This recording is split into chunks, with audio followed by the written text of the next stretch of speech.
মন।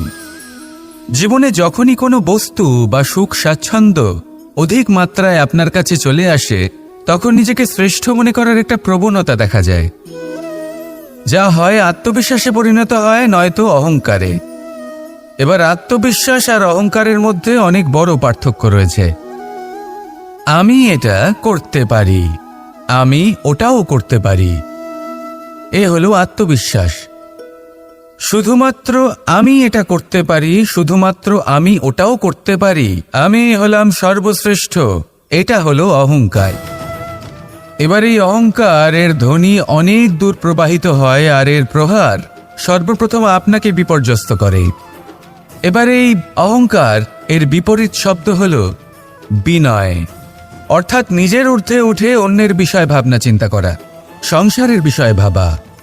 এই বিনয়ী হবার চেষ্টা করুন, একের থেকে অনেক হওয়ার চেষ্টা করুন এবং একসাথে থাকার চেষ্টা করুন। নিশ্চিত রূপেই আপনি বিকাশের কারণ হবেন। মত্ততা থেকে নিজেকে দূরে রাখুন, অহংকার থেকে নিজেকে দূরে রাখুন। এই মন প্রসন্ন হয়ে বলবে, রাধা রাধা। কোনো এক বস্ত্রে যদি ছোট্ট একটা ছিদ্র উৎপন্ন হয়, আর যদি আমরা তার দিকে নজর না দিই, তাহলে সময়ের সাথে সমগ্র বস্ত্র ছিঁড়ে যায় আর কোনো কাজে আসে না। যদি কোনো একটা নৌকাতে ছোট্ট একটা ছিদ্র উৎপন্ন হয়, তাহলে সময়ের সাথে পুরো নৌকাই জলে ডুবে যায়।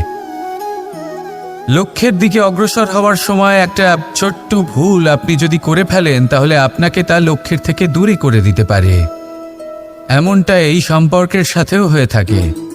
কোনো একটা ছোট্ট কথা, একটা ছোট্ট মনোমালিন্য যদি সম্পর্কে আসে এবং সেটা না মেটানো হয়, তাহলে সেই সমগ্র সম্পর্কটা, অনেক বড় বড় সম্পর্ক ভেঙে যেতে পারে। যদি আপনার সম্পর্কে ছোট্ট একটা ছিদ্র উৎপন্ন হয়, তাহলে প্রেমের সূচ আর স্নেহের সুতো দ্বারা সেলাই করে ফেলুন, যাতে আপনার এই সম্পর্ক অটুট থাকে এবং প্রেম দ্বারা পরিপূর্ণ থাকে। আসুন আমার সাথে ভালোবেসে বলুন, রাধা রাধা।